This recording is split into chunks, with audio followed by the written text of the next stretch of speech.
ரஃபாவின் தெற்கு பிரதேசத்தில் தொடரும் உச்சக்கட்ட மோதல்கள். இஸ்ரேலிய ஆக்கிரமிப்பு சிப்பாய்களை கொத்து கொத்தாக வேட்டையாடும் பலஸ்தீனிய போராளிகள்.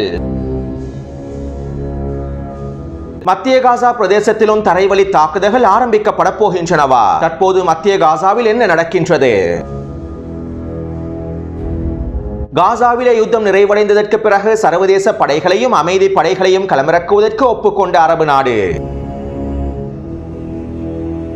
வெஸ்ட் பேங்க் பிரதேசத்திலே விரிவாக்கத்தினை மேற்கொள்ளப் போவதாக உத்தியோகபூர்வமாக அறிவித்த இஸ்ரேல் ஆக்கிரமிப்பின படுகொலை பயங்கரவாத இராணுவம். வீரமரணமடைந்த சலாதீன் படையின் மத்திய படை பிரிவினுடைய களத்தளபதி. செங்கடல் பிரதேசத்தில் வெடித்து சிதறிய சரக்கு கப்பல்கள். இஸ்ரேலிய ஆக்கிரமிப்பினதும் அமெரிக்க ஆக்கிரமிப்பினதும் பதிலடி தாக்குதல்களுக்கு தயாராக இருக்கும் யெமன் ஹவுதி இராணுவத்தினர்.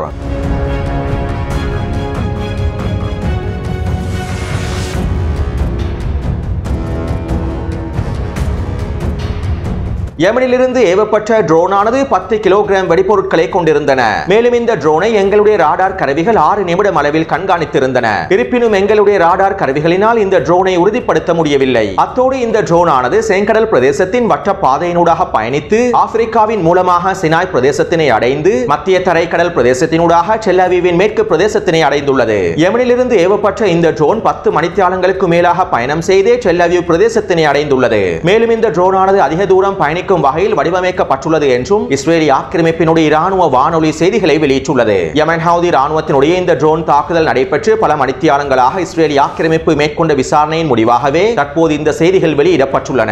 அத்தோடு யெமன் ஹவுதி இராணுவத்தின் இந்த ட்ரோன் தாக்குதல் தொடர்பாக சில நண்பர்கள் கேள்விகளை எழுப்பியிருந்தார்கள். யெமன் ஹவுதி இராணுவத்தினர் சவுதி அரேபியாவினுடைய வான்பரப்பின் மூலமாகவா இந்த ட்ரோன் தாக்குதலை மேற்கொண்டுள்ளார்கள் என்கின்ற கேள்விகளையும் எழுப்பியுள்ளார்கள். யெமனிலிருந்து ஏவப்பட்ட ட்ரோன்கள் செங்கடல் பிரதேசத்தினூடாக பயணித்து மத்திய தரைக்கடல் ஊடாகவே டெல்-அவீவின் மேற்கு பிரதேசத்தை அடைந்திருப்பதாகவும் இஸ்ரேலிய ஆக்கிரமிப்பு இராணுவத்தினுடைய விசாரணை அறிக்கைகள் குறிப்பிடுகின்றன. அது மட்டுமல்லாமல் அல் ஜசீரா ஊடகத்திலும் இவை உறுதிப்படுத்தப்பட்டுள்ளன. செங்கடல் பிரதேசத்தினூடாக பயணித்து சினாய் பிரதேசத்தை அடைந்து பிறகு மத்திய தரைக்கடலினூடாக பயணித்து டெல்-அவீவின் மேற்கு பிரதேசத்தை அடைந்திருப்பதாக அல் ஜசீரா ஊடகத்திலும் தெளிவாக குறிப்பிடப்பட்டுள்ளது. அது மட்டுமல்லாமல் யெமன் ஹவுதி இராணுவத்தினர் சவுதி அரேபியாவினுடைய வான்பரப்பின் மூலமாக குறித்த ட்ரோனை ஏவியிருந்தால் இந்த ட்ரோனானது டெல்-அவீவினுடைய கிழக்கு பிரதேசத்தினூடாகத்தான் நுழைந்திருக்க வேண்டும். ஆனால் குறித்த ட்ரோனானது டெல்-அவீவ் பிரதேசத்தின் மேற்கு கடற்கரையூடாகவே நுழைந்துள்ளது. அது மட்டுமல்லாமல் யெமன் ஹவுதி இராணுவத்தினருக்கு சவுதி அரேபியாவினுடைய வான்பரப்பை பயன்படுத்துவதற்கு எந்த விதமான தேவையும் இல்லை. இவ்வளவு காலமாக யெமன் ஹவுதி இராணுவத்தினர் இஸ்ரேலிய ஆக்கிரமிப்பின் தெற்கு ஈலாட் துறைமுகத்தை இலக்கு வைத்து செங்கடல் பிரதேசத்தினூடாகவே தாக்குதல்களை மேற்கொண்டிருந்தார்கள். இஸ்ரேலிய ஆக்கிரமிப்பின் தெற்கு துறைமுகமான ஈலாட் துறைமுகத்தை இலக்கு வைத்து யெமன் ஹவுதி இராணுவத்தினர் மேற்கொண்ட தாக்குதல்களின் போதும் அவர்கள் சவுதி அரேபியாவினுடைய வான்பரப்பை பயன்படுத்தவில்லை. எனவே யெமன் ஹவுதி இராணுவத்தினர் செங்கடல் பிரதேசத்தினூடாகத்தான் இந்த ட்ரோனை ஏவியுள்ளார்கள் என்பதனை உங்களுக்கு தெளிவாக புரிந்து கொள்ளலாம். மேலதிக தகவல்கள் உங்களுக்கு தேவைப்படுமாக இருந்தால் அல் ஜசீரா ஊடகத்தில் உங்களுக்கு தெளிவாக பார்வையிடலாம். அடுத்து யெமன் அன்சாருல்லாவினுடைய அரசியல் குழு உறுப்பினர் அல் புகைதி அவர்கள் அல் மாயாதீன் ஊடகத்திடம் இவ்வாறு தெரிவித்துள்ளார். காசாவிலே இஸ்ரேலிய ஆக்கிரமிப்பு இனப்படுகொலை தாக்குதல்களையும் முற்றுகைகளையும் தொடர்வது ஜியோனிஸ் ஆக்கிரமிப்பினுடைய முழுமையான வீழ்ச்சிக்கு வழிவகுக்கும். இந்த யுத்தத்தினை எவ்வளவு தூரம் இஸ்ரேலிய ஆக்கிரமிப்பு ஆழமாக கொண்டு செல்கின்றதோ அவ்வளவு ஆழமாக ஜியோனிஸ் ஆக்கிரமிப்பினுடைய வீழ்ச்சியும் நகர்ந்து கொண்டிருக்கின்றது. அத்தோடு நாங்கள் ஆரம்பத்திலிருந்தே இந்த மோதலுக்கு தயாராகவே இருக்கின்றோம் மற்றும் எல்லா விதமான தியாகங்களையும் வழங்குவதற்கும் நாங்கள் தயாராகவே இருக்கின்றோம். இவ்வளவு நாளாக இந்த அச்சுறுத்தல்களுக்கும் நாங்கள் அஞ்சவில்லை. இதற்கு பிறகும் நாங்கள் அஞ்ச போவதும் இல்லை. எப்போதும் இறைவனின் கோபத்திற்கு மாத்திரமே நாங்கள் அஞ்சுவோம். அத்தோடு இஸ்ரேலிய ஆக்கிரமிப்பின் பதிலடி தாக்குதல்களுக்கு நாங்கள் தயாராகவே இருக்கின்றோம். இஸ்ரேலிய ஆக்கிரமிப்பு நேரடியாக வான்வழி தாக்குதல்களை நடத்தினாலும் அதற்கு எதிரான தாக்குதல்களை மேற்கொள்வதற்கும் நாங்கள் தயாராகவே இருக்கின்றோம். மேலும் அமெரிக்காவினதும் பிரித்தானியாவினதும் பதிலடி தாக்குதல்களுக்கும் நாங்கள் தயாராகவே இருக்கின்றோம். நாங்கள் மறுமை வரை போராடுவதற்கு தயாராகவே இருக்கின்றோம். மேலும் வெற்றியினுடைய நம்பிக்கையோடு இருக்கின்றோம். யெமனுக்கு எதிரான ஆக்கிரமிப்பில் சவுதி அரேபியா சிக்கியதுதான் அமெரிக்காவினுடைய கடைசி பந்தயமாகும். இந்த முட்டாள்தனத்தினை சவுதி அரேபியா தொடர்ந்தால் மிகப்பெரிய இழப்புகளையும் சந்திப்பதற்கு அவர்கள் தயாராக இருக்க வேண்டும். அத்தோடு காசா மீதான ஆதரவானது அனைத்து முனைகளிலும் ஒருங்கிணைப்புடன் இருக்கின்றது. தற்போதைய சூழ்நிலையில் நெட்டன்யாஹூ போரை தொடர்வதற்கே விரும்புகின்றார். இதனால் எதிர்வரும் காலங்களில் ஒரு மிகப்பெரிய பிராந்திய போர் ஒன்று ஏற்பட்டு ஒட்டுமொத்த பிராந்தியமும் மிகப்பெரிய மாற்றத்திற்கு உள்ளாக்கப்படும் என்பதனையும் நாங்கள் உறுதிப்படுத்துகின்றோம். மேலும் எங்களுக்கும் ஹமாஸுக்கும் இன்னும் ஏனைய முனைகளுக்கு இடையில் ஒரு வலுவான ஒருங்கிணைப்பு காணப்படுகின்றது. இந்த ஒருங்கிணைப்பின் மூலமாக நாங்கள் கலந்துரையாடல்களை மேற்கொண்டே அடுத்த கட்ட தாக்குதல்களையும் நகர்த்தி வருகின்றோம் என்றும் முகமது அல் புகைத்தி அவர்கள் மாயாதீன் ஊடகத்திடம் தெரிவித்துள்ளார். அத்தோடு இஸ்ரேலிய ஆக்கிரமிப்பை, ஜியோனிஸ் ஆக்கிரமிப்பை பலஸ்தீனிய நிலத்திலிருந்து முழுமையாக விரட்சி அடித்துவிட்டு மத்திய கிழக்கில் இருக்கக்கூடிய அமெரிக்காவையும் முழுமையாக விரட்சி அடிப்பதுதான் எங்களுடைய மிக முக்கியமான நோக்கங்களாக இருக்கின்றது என்றும் யமன் அன்சாருல்லாவினுடைய பாதுகாப்பு குழு உறுப்பினர் பிரிகேடியர் ஜெனரல் அப்துல் சலாம் அவர்கள் தெரிவித்துள்ளார். அதாவது சுருக்கமாக குறிப்பிடுவதாக இருந்தால் யமன் தரப்பினர் எல்லாவற்றிற்கும் தயாராகவே இருக்கின்றார்கள். ஒரு முழுநீள பிராந்திய போர் ஒன்று ஏற்படுமாக இருந்தால் அவற்றிற்கும் தயாராகவே இருக்கின்றார்கள். மறுமை நாள் வரை இஸ்ரேலிய ஆக்கிரமிப்பையும், ஜியோனிஸ் ஆக்கிரமிப்பையும், அமெரிக்க ஆக்கிரமிப்பையும் எதிர்ப்பதற்கு யமன் ஹவுதி ராணுவத்தினர் தயாராகவே இருக்கின்றார்கள். அத்தோடு டெல் அவீவ் மீதான யமன் ஹவுதி ராணுவத்தினுடைய தாக்குதல்கள் தொடர்பாக அல் அக்பர் பத்திரிகையானது இவ்வாறானது ஒரு செய்தி ஒன்றினை வெளியிட்டுள்ளது. யமனினுடைய இந்த ட்ரோன் தாக்குதல்கள் சவுதி அரேபியாவுக்கும் ஒரு மிகப்பெரிய எச்சரிக்கையை விடுத்துள்ளது. உச்ச பாதுகாப்பு பிரதேசமான டெல் அவீவ் பிரதேசத்தினை இலக்கு வைத்து தாக்குதல்களை மேற்கொண்டிருக்கக்கூடிய யமனினுடைய ட்ரோன்கள் சவுதி அரேபியாவின் முக்கிய இடங்களையும் இலக்கு வைத்து தாக்குதல்களை மேற்கொள்வதற்கு தயாராகவே இருக்கின்றது என்கின்ற விடயத்தையும் மறைமுகமாக யமன் ஹவுதி ராணுவத்தினர் இந்த தாக்குதலின் மூலமாக உறுதிப்படுத்தியுள்ளார்கள். கடந்த 3 வாரமாக யமனுக்கும் சவுதி அரேபியாவுக்கும் இடையிலான பதற்ற நிலைமையானது உச்சக்கட்டத்தினை அடைந்துள்ளது. யமனினுடைய வங்கிகள், துறைமுகங்கள் மற்றும் விமான நிலையங்கள் மீது அமெரிக்காவுடைய சூழ்ச்சிகளுக்கு அமைவாக சவுதி அரேபியா தொடர்ச்சியாக சில தடைகளை விதித்து வருகின்றது. இவ்வாறு சவுதி அரேபியாவுடைய தடைகள் தொடரும் பட்சத்தில் வங்கிக்கு வங்கி, துறைமுகத்திற்கு துறைமுகம், விமான நிலையத்திற்கு விமான நிலையம் என்று யமன் ஹவுதி ராணுவத்தினர் தாக்குதல்களை மேற்கொள்வதற்கு தயாராகவே இருக்கின்றார்கள் என்கின்ற விடயத்தையும் இந்த தாக்குதலின் மூலமாக உறுதிப்படுத்தியுள்ளார்கள் என அல் அக்பர் பத்திரிகையானது செய்திகளில் குறிப்பிட்டுள்ளது. அடுத்து இன்று அதிகாலையிலிருந்து யமன் ஹவுதி ராணுவத்தினர் செங்கடல் பிரதேசத்திலும் ஏடன் வளைகுடா பிரதேசத்திலும் தொடர்ச்சியான தாக்குதல்களை மேற்கொண்டு வருகின்றார்கள். இதற்கமைவாக செங்கடல் பிரதேசத்திலும் ஏடன் வளைகுடா பிரதேசத்திலும் 3 சரக்கு கப்பல்களை இலக்கு வைத்து ட்ரோன் தாக்குதல்களையும் கப்பல் எதிர் ஏவுகணை தாக்குதல்களையும் மேற்கொண்டுள்ளார்கள். அதிலும் குறிப்பாக இந்த தாக்குதலின் போது செங்கடல் பிரதேசத்தினூடாக யமனினுடைய தடைகளை மீறி பயணித்த சரக்கு கப்பலை இலக்கு வைத்து யமன் ஹவுதி ராணுவத்தினர் ட்ரோன் படகு தாக்குதலை மேற்கொண்டுள்ளார்கள். மேலும் இந்த தாக்குதலினால் குறித்த கப்பலானது மிகப்பெரிய வெடிப்புக்குள்ளாகி இருப்பதாகவும் பிரித்தானியாவுடைய கடல்சார் பாதுகாப்பு நிறுவனம் அறிவித்துள்ளது. அது மட்டுமல்லாமல் குறித்த சரக்கு கப்பலில் இருக்கக்கூடிய மாலுமிகள் பாதுகாப்பாக வெளியேற்றப்பட்டிருப்பதாகவும் தெரிவிக்கப்படுகின்றது. இதே போன்ற ஏனைய 2 சரக்கு கப்பல்களும் இலக்கு வைக்கப்பட்டிருப்பதாகவும் தெரிவிக்கப்படுகின்றது. மேலும் இவை தொடர்பான மேலதிக தகவல்கள் இன்னும் வெளியிடப்படவில்லை.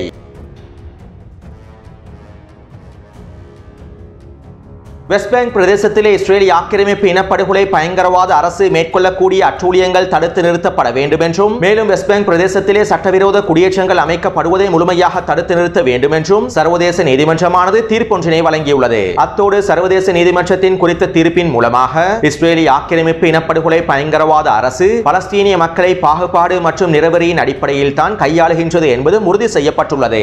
மேலும் சர்வதேச நீதிமன்றத்தினுடைய தீர்ப்பு தொடர்பாக இன்று காலையில் வெளியிட்டிருக்கக்கூடிய காணொலியில் சில முக்கியமான விடயங்களையும் குறிப்பிட்டுள்ளேன். எனவே இவ்வாறு சர்வதேச நீதிமன்றம் இந்த தீர்ப்பினை வழங்கி 24 மணித்தியாலங்கள் செல்வதற்கு முன்பு இஸ்ரேலிய ஆக்கிரமிப்பு, இனப்படுகொலை, பயங்கரவாத இராணுவம் ஒரு அறிக்கை ஒன்றினை வெளியிட்டுள்ளது. அதாவது வெஸ்ட் பேங்க் பிரதேசம் முழுவதும் மிகப்பெரிய விரிவாக்கம் ஒன்றினை ஆரம்பிக்க போவதாக இஸ்ரேலிய ஆக்கிரமிப்பு, இனப்படுகொலை இராணுவம் உத்தியோகபூர்வமாக அறிவித்துள்ளது. மேலும் இஸ்ரேலிய ஆக்கிரமிப்பு, இனப்படுகொலை இராணுவத்தினுடைய இந்த விரிவாக்கத்திற்கு அமைவாக வெஸ்ட் பேங்க் பிரதேசம் முழுவதும் 4க்கும் அதிகமான படைகள் களமிறக்கப்பட இருப்பதாகவும் இஸ்ரேலிய ஆக்கிரமிப்பு ஊடகங்கள் செய்திகளை வெளியிட்டுள்ளன. அது மட்டுமல்லாமல் இந்த யுத்தம் ஆரம்பிக்கப்பட்டதிலிருந்து இஸ்ரேலிய ஆக்கிரமிப்பு, இனப்படுகொலை இராணுவம் வெஸ்ட் பேங்க் பிரதேசத்திலே 2 வான்வழி தாக்குதல்களை தான் மேற்கொண்டுள்ளது. இந்த 2 வான்வழி தாக்குதலின் மூலமாகவும் 15க்கும் அதிகமான பலஸ்தீனிய மக்களும் பலஸ்தீனிய போராளிகளும் இனப்படுகொலை செய்யப்பட்டுள்ளார்கள். எனவே தற்போது இஸ்ரேலிய ஆக்கிரமிப்பு வெஸ்ட் பேங்க் பிரதேசம் முழுவதும் விரிவாக்கத்தினை ஆரம்பித்திருப்பதனால் இதற்கு பிறகு வெஸ்ட் பேங்க் பிரதேசம் முழுவதும் அதிகளவான வான்வழி தாக்குதல்கள் மேற்கொள்ளப்படும் என்றும் இஸ்ரேலிய ஆக்கிரமிப்பின் சில ஊடகங்கள் சுட்டிக்காட்டியுள்ளன.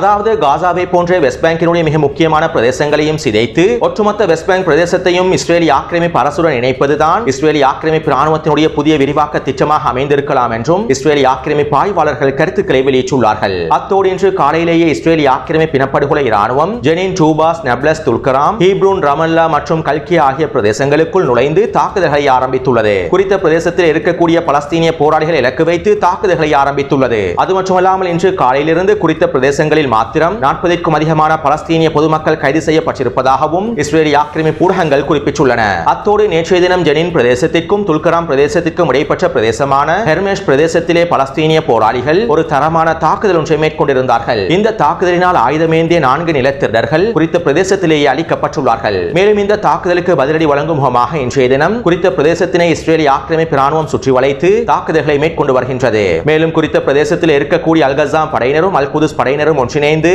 இஸ்ரேலிய ஆக்கிரமிப்பு ராணுவத்திற்கு எதிராகவும் தாக்குதல்களை மேற்கொண்டு வருகின்றார்கள். குறித்த பிரதேச பிரதேசத்தில் மாத்திரம் இன்று காலையிலிருந்து 10க்கும் அதிகமான தாக்குதல்கள் மேற்கொள்ளப்பட்டுள்ளன. இஸ்ரேலிய ஆக்கிரமிப்பு சிப்பாய்களை இலக்கு வைத்து துப்பாக்கிச்சூடு தாக்குதல்களையும் இஸ்ரேலிய ஆக்கிரமிப்பு போர்த்தாங்கி வாகனங்களை இலக்கு வைத்து வெடிகுண்டு தாக்குதல்களையும் மேற்கொண்டு வருகின்றார்கள். அதேபோன்று ரமல்லா நப்லஸ் ஆகிய பிரதேசங்களிலும் பலஸ்தீனிய போராளிகள் தொடர்ச்சியான தாக்குதல்களை மேற்கொண்டு வருகின்றார்கள். எனவே இஸ்ரேலிய ஆக்கிரமிப்பு வெஸ்ட் பேங்க் பிரதேசத்திலே விரிவாக்கத்தினை ஆரம்பித்திருப்பதனால் இனி வரக்கூடிய நாட்களில் வெஸ்ட் பேங்க் பிரதேசம் முழுவதும் மிகப்பெரிய சண்டைகள் நடைபெறலாம் என எதிர்பார்க்கப்படுகின்றது.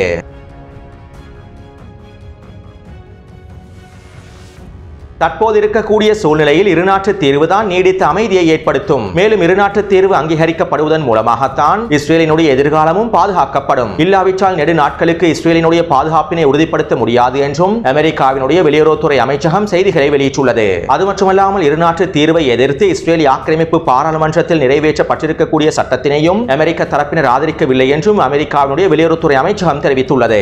அத்தோடு மத்திய கிழக்கிற்கான அமெரிக்க தூதுவர் கடந்த வியாழக்கிழமை மத்திய கிழக்கு நாடுகளுக்கு விஜயம் ஒன்றினை ஆரம்பித்துள்ளார். இந்த விஜயத்தினுடைய ஆரம்பமாக கடந்த 2 நாட்களாக அமெரிக்க மத்திய கிழக்கு தூதுவர் ஐக்கிய அரபு அமீரகத்திற்கும் ஜோர்டான் நாட்டிற்கும் விஜயம் செய்து சில முக்கியமான கலந்துரையாடல்களை மேற்கொண்டுள்ளார். காசாவினுடைய எதிர்காலம் பற்றியும் யுத்தத்திற்கு பின்னரான காசாவினுடைய நிலைமை பற்றியும் இந்த முக்கியமான கலந்துரையாடல்கள் மேற்கொள்ளப்பட்டிருப்பதாகவும் ஊடகங்கள் செய்திகளை வெளியிட்டுள்ளன. மேலும் குறித்த கலந்துரையாடலின் போது எடுக்கப்பட்ட முடிவு தொடர்பாக பைனான்சியல் டைம்ஸ் ஊடகமானது செய்தி ஒன்றினை வெளியிட்டுள்ளது. அதாவது காசாவிலே யுத்த நிறுத்தம் ஏற்படுத்தப்பட்டதற்கு பிறகு காசாவிலே ஸ்திரத்தன்மையினை ஏற்படுத்துவதற்கு காசா முழுவதும் அமைதியை ஏற்படுத்துவதற்காகவும் காசாவிலே சர்வதேச படைகளையும் அமைதி படைகளையும் களமிறக்குவதற்கு ஐக்கிய அரபு அமீரகம் ஒப்புக்கொண்டுள்ளது. மேலும் காசாவிலே சர்வதேச படைகளையும் அமைதி படைகளையும் களமிறக்குவதற்கு ஒப்புக்கொண்ட முதலாவது அரபு நாடு ஐக்கிய அரபு அமீரகம் தான் என்றும் பைனான்சியல் டைம்ஸ் ஊடகமானது செய்திகளை வெளியிட்டுள்ளது. எது எவ்வாறு இருப்பினும் காசாவிற்குள்ளே நுழையக்கூடிய எந்த ஒரு படையும் ஆக்கிரமிப்பு படையாக கருதப்பட்டு பலஸ்தீனிய போராளிகளால் அடித்து விரட்டப்படுவார்கள் என்பதே யதார்த்தமான உண்மையாகும்.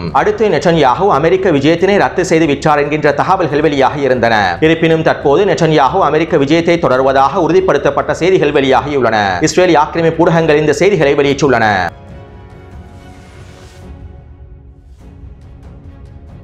இஸ்ரேலிய ஆக்கிரமிப்பு இனப்படுகொலை பயங்கரவாத கோலை இராணுவம் காசாவிலே தொடர்ச்சியான வான்வழி தாக்குதல்களை மேற்கொண்டு வருகின்றது. அதிலும் குறிப்பாக கடந்த 24 மணித்தியாலங்களுக்குள் மத்திய காசாவினை இலக்கு வைத்தே தொடர்ச்சியான வான்வழி தாக்குதல்களை மேற்கொண்டு வருகின்றது. குறித்த வரைபடத்திற்கு அமைவாக இலக்கம் 1 குறிப்பிடப்பட்டிருக்கக்கூடிய நுஷத் முகாமினுடைய வடக்கு மற்றும் அல் மகாசி முகாமினுடைய வடக்கு பிரதேசத்திலும் இலக்கம் 2 குறிப்பிடப்பட்டிருக்கக்கூடிய புரூஜி கிழக்கு பிரதேசத்திலும் தொடர்ச்சியான வான்வழி தாக்குதல்களை மேற்கொண்டு வருகின்றது. கடந்த 24 மணித்தியாலத்திற்குள் மாத்திரம் குறித்த பிரதேசங்களிலே 7க்கும் அதிகமான இனப்படுகொலை தாக்குதல்களை மேற்கொண்டுள்ளது. இதனால் 37 பலஸ்தீனிய பொதுமக்கள் இனப்படுகொலை செய்யப்பட்டுள்ளார்கள். 54க்கும் அதிகமான பலஸ்தீனிய பொதுமக்கள் படுகாயம் அடைந்துள்ளார்கள். அத்தோடு மத்திய காசாவினுடைய வடக்கு பிரதேசத்திலும் கிழக்கு பிரதேசத்திலும் இஸ்ரேலிய ஆக்கிரமிப்பின் போர்த்தாங்கி வாகனங்கள் நிலைநிறுத்தப்பட்டிருப்பதாக களத்திலே இருக்கக்கூடிய ஊடகவியலாளர்கள் அல் குதுஸ் ஊடகத்திடம் குறிப்பிட்டுள்ளார்கள். எனவே பெரும்பாலும் இன்றிரவு அல்லது இன்னும் சில நாட்களில் இஸ்ரேலிய ஆக்கிரமிப்பு குறித்த பிரதேசத்தினூடாக தரைவழி தாக்குதல்களை ஆரம்பிக்கலாம். ஏனென்றால் கடந்த 10 மாதமாக நடைபெற்று வரக்கூடிய இந்த யுத்த காலத்தில் இஸ்ரேலிய ஆக்கிரமிப்பு படுகொலை பயங்கரவாத இராணுவம் மத்திய காசாவினுடைய மேற்கு பிரதேசத்திற்குள்ளே ஊடுருவவில்லை. குறித்த பிரதேசத்திற்குள்ளே ஊடுருவி எந்தவிதமான தரைவழி தாக்குதல்களையும் ஆரம்பித்திருக்கவில்லை. எனவே இதற்கமைவாக தற்போது குறித்த பிரதேசத்தினை இலக்கு வைத்து இஸ்ரேலிய ஆக்கிரமிப்பு இனப்படுகொலை இராணுவம் தரைவழி தாக்குதல்களை ஆரம்பிக்கலாம். அத்தோடு பலஸ்தீனிய போராளிகள் நெட்சரின் பிரதேசத்தினை இலக்கு வைத்தும் தொடர்ச்சியான தாக்குதல்களை மேற்கொண்டு வருகின்றார்கள்.